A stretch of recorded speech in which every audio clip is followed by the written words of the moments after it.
My parents didn't whisper it. They didn't argue about it either. They said it calmly across the table, like it was a rule everyone already knew. Your sister's family comes first. You're always last. I nodded once and said, good to know. What they didn't realize was that I wasn't agreeing with them. I was adjusting my place in their lives. And once you accept being last, something strange happens. You stop showing up to be counted. The conversation happened on a random weekday evening, not during a fight or a holiday. That made it worse. We were sitting in my parents' living room, TV on low, half-empty teacups on the table. My sister wasn't even there. She never needed to be.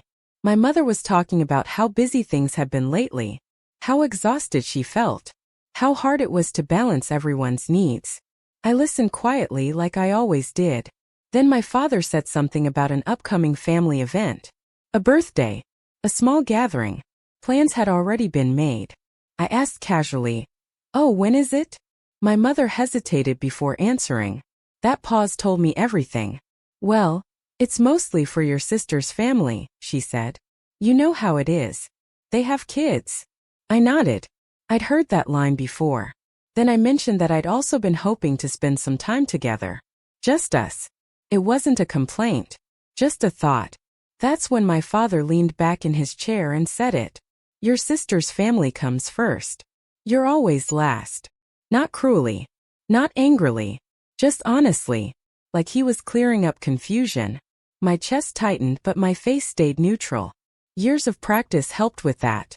I asked quietly, so that's how it works? My mother sighed, already tired of the conversation. It's not personal. It's just priorities. That word again. Priorities. I looked around the room. The couch I'd helped move in. The shelves I'd fixed. The house I'd shown up for countless times when my sister couldn't. And yet, here we were. I could have argued. Listed everything I'd done. Asked why my time mattered less. Instead, I felt something click into place. I smiled slightly and said, good to know. They both looked relieved. Like the problem had solved itself. We talked about something else after that. Weather. Groceries. Small things. The conversation moved on like nothing important had happened. But something had happened. On the drive home, I didn't feel angry. I felt strangely calm. Because for the first time, the rules were clear. I wasn't overlooked by accident. I wasn't forgotten. I was ranked. And once you know where you stand, you stop competing. You start choosing. That night, lying in bed, I made a decision so quiet it didn't feel like one at all. I would stop rearranging my life to fit into a place I was never meant to hold. I didn't know yet what that would change. I only knew it would change everything. The next morning felt different. Not heavy. Not dramatic. Just lighter. Like I'd finally stopped carrying something I didn't realize was weighing me down. I went through my routine as usual. Work. Coffee. Emails. But in the back of my mind, my father's words kept replaying. Not with pain this time. With clarity. You're always last. Once you accept that, it changes how you move. I didn't call my parents that day. Or the next. Not out of spite. I just didn't feel the pull anymore. The habit was gone.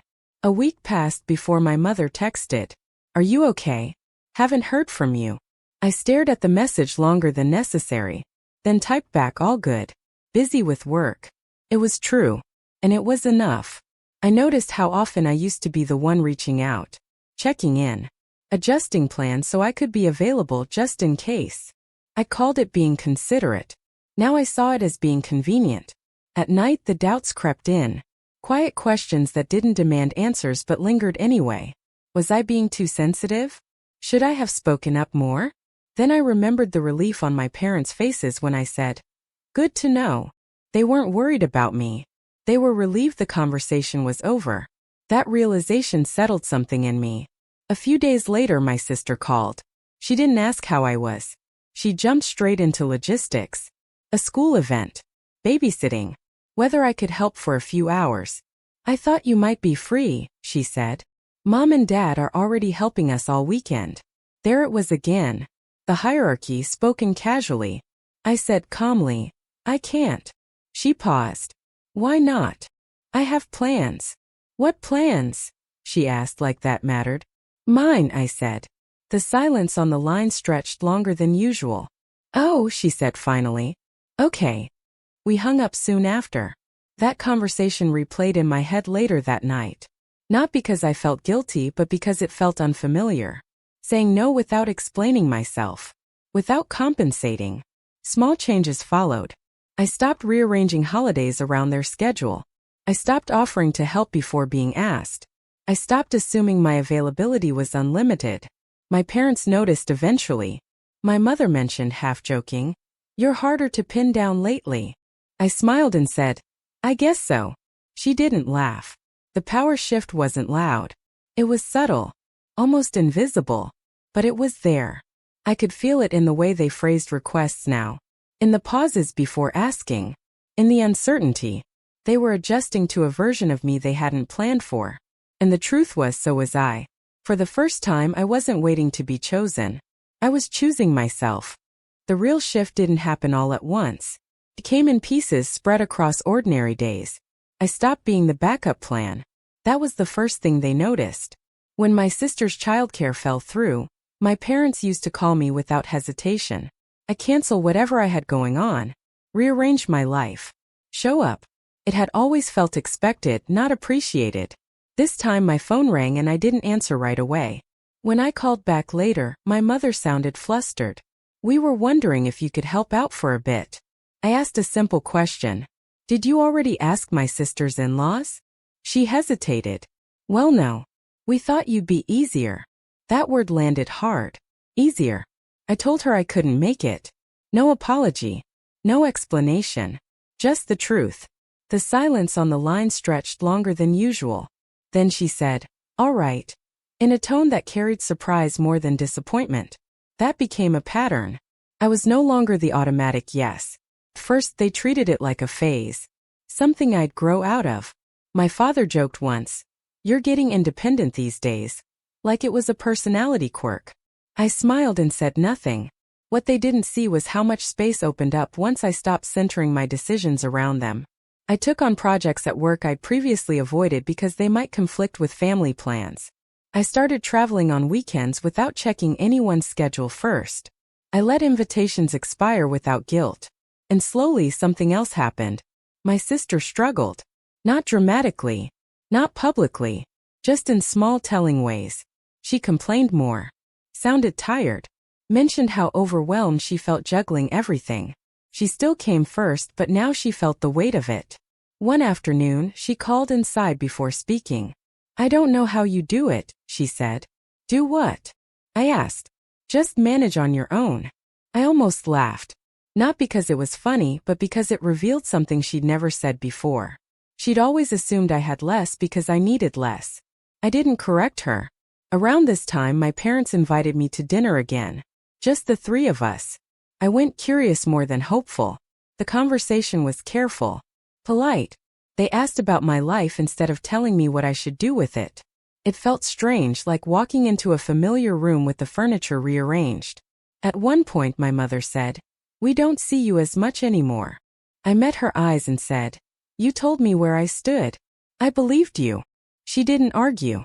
That was new. On the drive home, I realized something important. I hadn't punished them. I hadn't demanded change. I'd simply stopped overgiving. And without that extra layer of support, their system was adjusting. Not collapsing.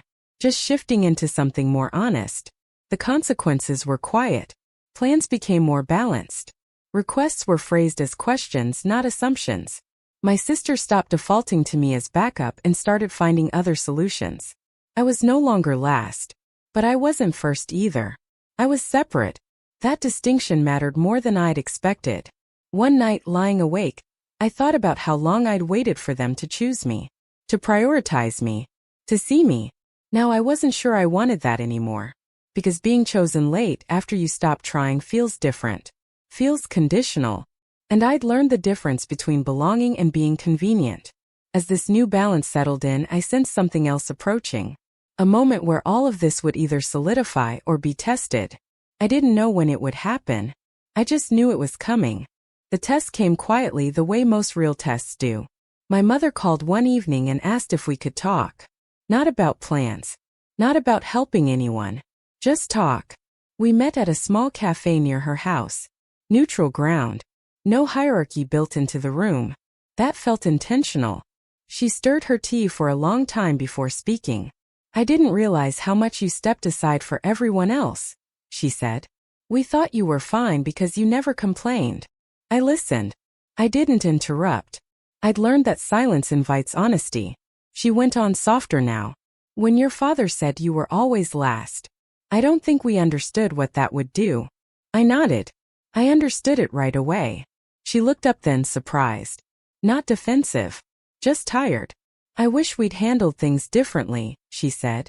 It wasn't a perfect apology, but it was real. And that mattered. Later that week my father called too. He didn't explain or justify. He just said, "We were wrong to assume you'd always adjust." That was enough. Nothing dramatic followed. No family meeting. No declarations of change. Life kept moving. But the tone shifted. Invitations came with options instead of expectations. Help was requested, not assumed. My sister stopped calling me the backup and started solving her own problems. Once she even said, "I didn't realize how much you did." I thanked her and left it there. I didn't move back into the center of the family. I didn't try to reclaim a rank. I kept the boundaries I'd built because they'd given me something I didn't want to lose. Peace. Now, when I show up, it's because I want to. When I don't, no one questions my loyalty. I'm no longer last because I stopped playing a game that needed a ranking system. What surprised me most was how little I needed closure once I had clarity. I didn't need them to choose me first. I needed to choose myself. That night months ago when I said "good to know," I wasn't being sarcastic. I was accepting reality. And once you accept reality, you're free to build something better around it. I still love my family. That didn't change. But I no longer shrink to fit into a place that never held me properly. Being last taught me something no one ever explained. You don't gain respect by waiting your turn. You gain it by knowing when to step away from the line altogether.